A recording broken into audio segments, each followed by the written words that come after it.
বাংলাদেশের দক্ষিণ উপকূলের এই নীল সমুদ্র শুধু সৌন্দর্যের উৎস নয়, এটি হাজার মানুষের জীবিকার ঠিকানা।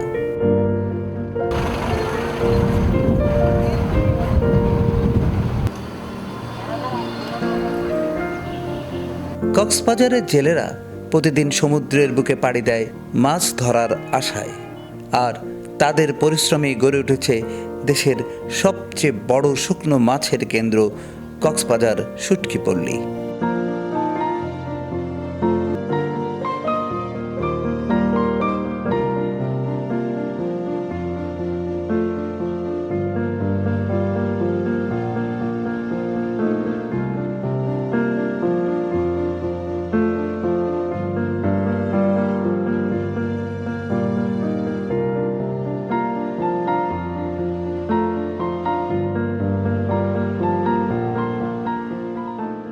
এটি এখন বাংলাদেশের একটি ব্যবসায়িক পণ্য হিসাবে স্বীকৃতি পেয়েছে।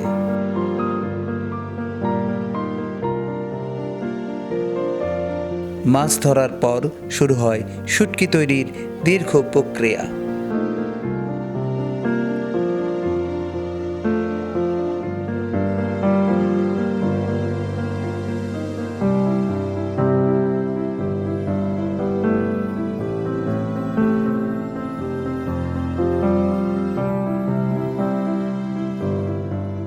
সাগর থেকে ধরা মাছ প্রথমে পরিষ্কার করা হয়, তারপর সূর্যের তাপে শুকানো হয় দিনের পর দিন।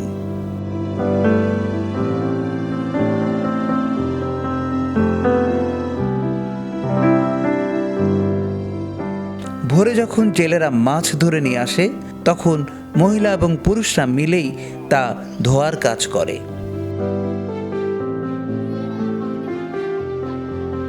তারপর রোদে শুকাতে দেয়। এই কাজটি তাদের জীবিকার মূল ভিত্তি। পুরো পরিবার মিলে কাজ করে, এ যেন সমুদ্রের বুকে গড়ে ওঠা জীবনের অংশ। কক্সবাজারের এই শুটকি পল্লী এক অনন্য সুন্দর দৃশ্য পর্যটকদের কাছে টানে। চারিদিকে মাছের স্তূপ, কাঠের মাচায় শুকানো হচ্ছে হাজার হাজার টন মাছ।